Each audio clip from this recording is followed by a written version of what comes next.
Magandang hapon sa inyo lahat.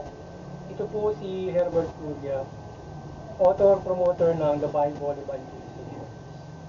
Kakibat ang ating pananalig sa ating banal na Panginoon Diyos, na Panginoon sa Kristo at gabay ng kaliwan na galiban ng Santa Maria, ay ating pong ibinabahagi sa inyo sa linggong ito, ang mensahe ng ating banal na Panginoon. Ang tema ng mensahe ng ating banal na Panginoon Diyos ay Jesus Christ open our hearts. Open our hearts with Jesus Christ. Ngayon ay babasahin ko po sa inyo ang mga mensahe ito mula po doon sa Bagong Tipan, ang mabuting balita ng paghahari ng ating banal na Panginoon sa pamamagitan ng banal na Panginoon sa Kristo.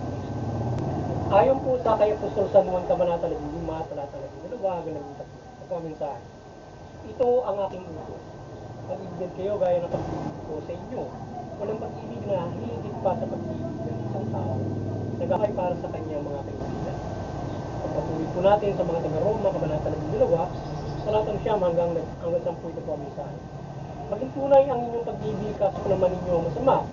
Pakaibigin ng mabuti, mag-ibigin kayo ng magkakapatid. Kahintan ninyo ang inyong pagpapahalaga ng iba sa iba kaysa pagpapahalaga nila sa inyo.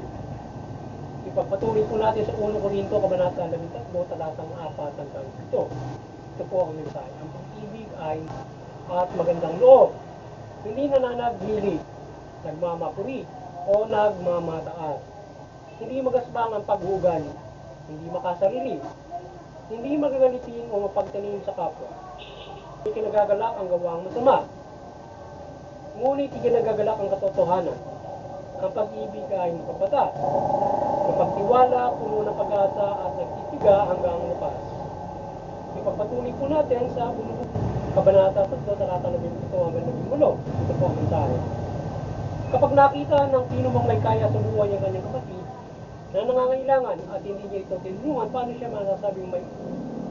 masasabing siya ay sa Diyos? Mga anak, huwag kayong umibig sa pamamagitan ng salita o ika lamang. Ipakita natin ang tunay na pag-ibig sa pamamagitan ng gawa. Pagpatuloy po natin sa 1 Kabanata 4, talatang 7 hanggang 8. Ito po ang mensahe.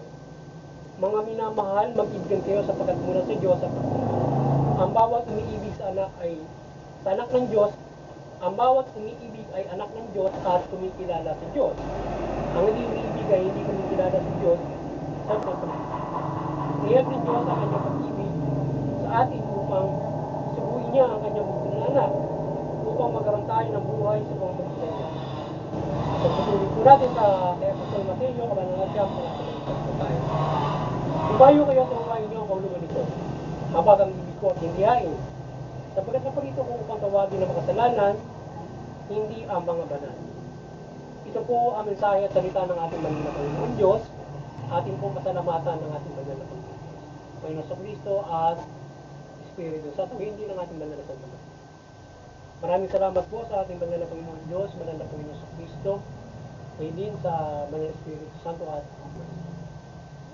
paniliwanag ko po ngayon ang mensahe nito mula sa tema na Jesus Christ open our hearts, or open our hearts with Jesus Christ. Nais po ibabatid sa atin ang ating banal na Panginoon Diyos sa lahat na tayo ay kanyang ginabayan upang tayo ay mamuhay na mayroong pagmamahal o maging bukas ang ating puso sa ating kapwa at pananampalataya sa ating mga tayo nais niya na magkaroon tayo ng pagmamahal sa Kanya at pagmamahal sa ating kapwa-tao o mamuhay tayo ng mayroong pagmamahal. So kaya inuutos ng ating banal na Panginoon sa Kristo na magkaroon tayo ng pagmamahal sa isa't isa.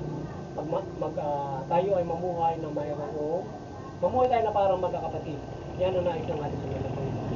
Sinuko niya ang banal na Panginoon sa Kristo upang buksan ang ating mga puso at hubugin tayo na tayo ay ng pagmamalasakit at pagmamahal sa isa't isa. Yan ang nais ng ating tayo ay ang ating puso at isipan, ang ating kalooban na tayo magkaroon ng isang magandang kalooban na mayroong pagmamahal sa isa at mayroong sa Panginoon. Sapagkat kung tayo may pagmamahal, masusunod natin at kinikilala natin ang Panginoon.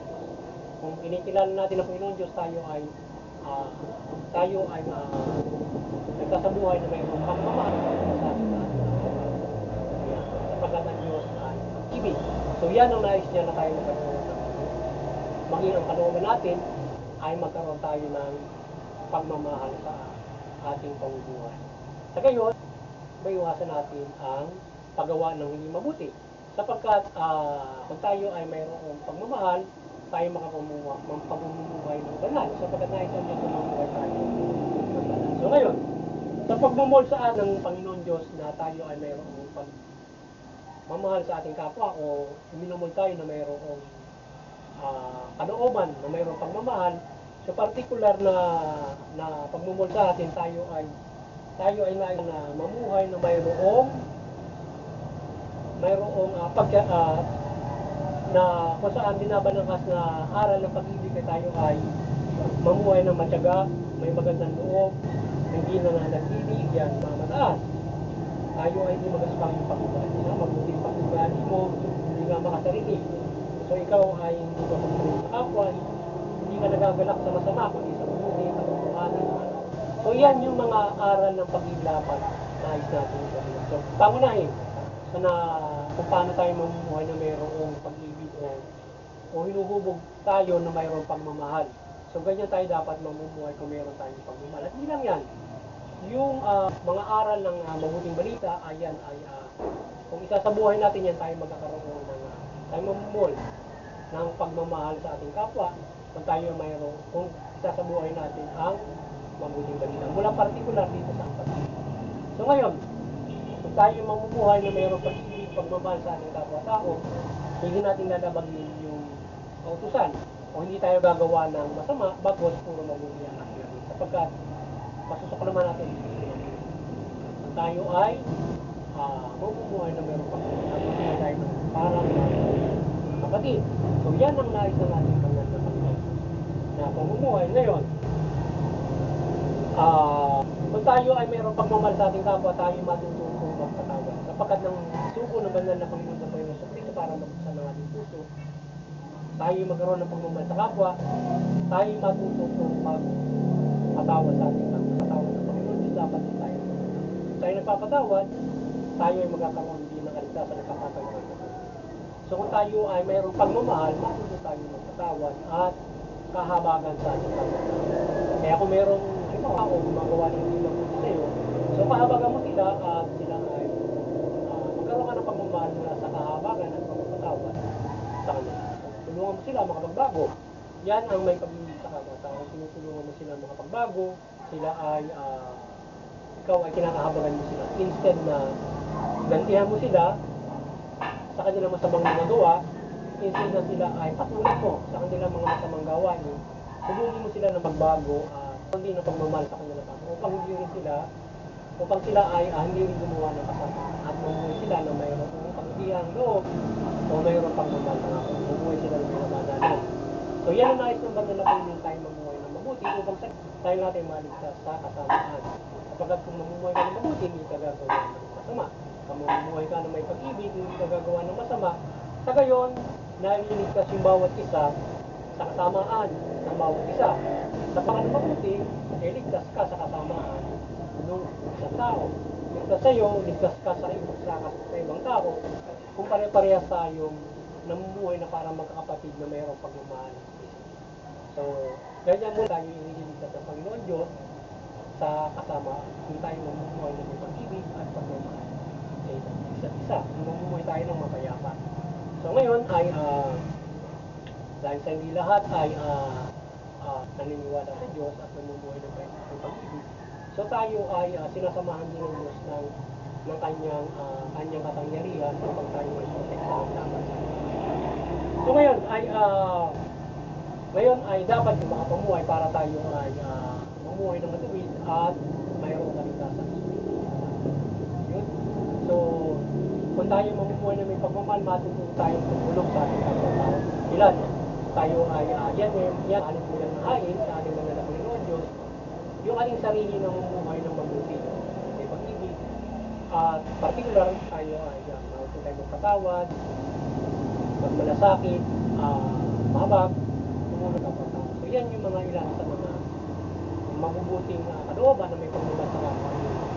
Pag may nakita tayo naghihirap, so maraming klase ng pagtulong sa kapwa-tao. particular yung financial, naghihirap din sila. Ngayon kung mayroong ina-update, tinulungan natin sila para din sila natin. Kaya rin natin yung mabuti. Mga ganun mga bagay, pagtanggol natin yung mga at ating extreme na ginawa na Panginoon sa Kristo, pinagtanggol niya tayo, pinatawad tayo, hindi siya yung kanito. So pwede natin ibigay yung ating buhay sa ating kapwa-tao, yung extreme para sa mabuti.